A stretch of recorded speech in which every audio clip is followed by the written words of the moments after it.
Okay, so for the first lesson in Physics 112, we are on the subject matter of dynamics.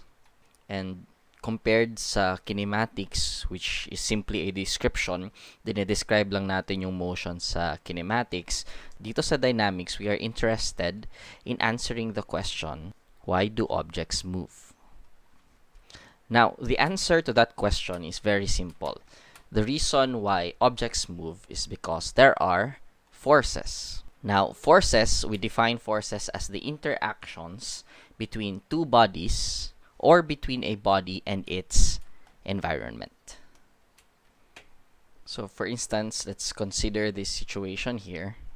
Say you have a ball out in space, tapos nabangga niya yung isa pang ball out in space.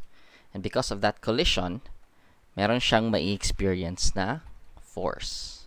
So this force here, F, is the result of the interaction nung dalawang bola natin.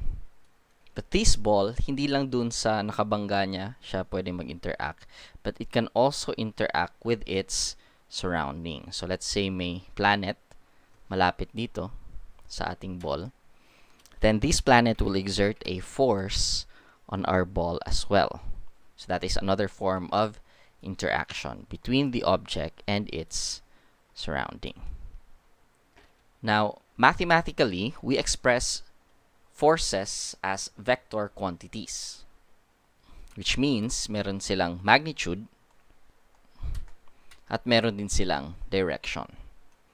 Now, the unit or System International Unit for force is the unit Newton, where 1 Newton is equivalent to 1 kilogram meter per second squared.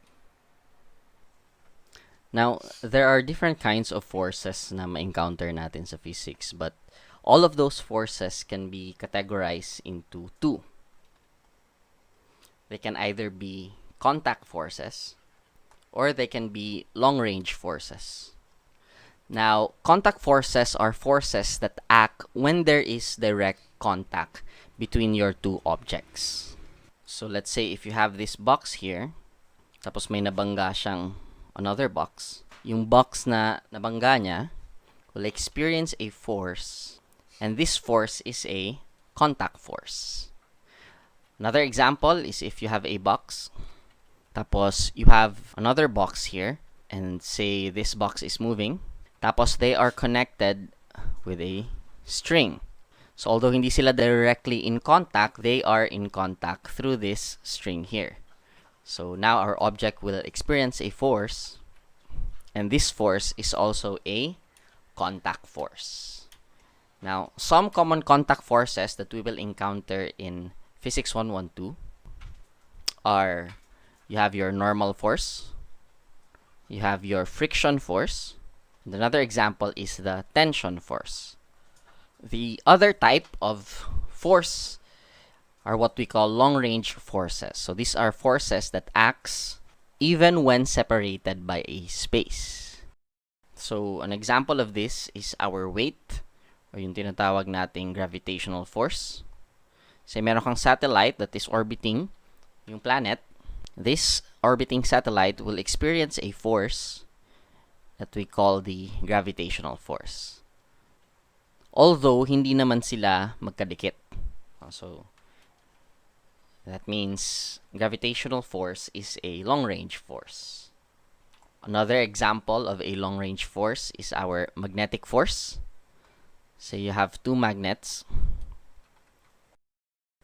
Tapos when you put them at a certain distance, at a certain orientation, they will either attract or repel each other. So for this case, they will attract. Kasi opposite yung poles na magkaharap. Okay? Although, yung dalawang magnets natin, they are not in contact, in direct contact. There is a blank space between them. So, for our first module, we will be discussing itong forces that we have here. So, for contact forces, we will discuss what is normal force, what is friction force and tension. And for long-range forces, we will look at the weight, or the gravitational force. So ang gagawin natin, we'll see ilan dapat ang magnitude niya for specific situations or ano din yung direction niya. So we will go through these forces. We have 4 forces one by one in the next videos.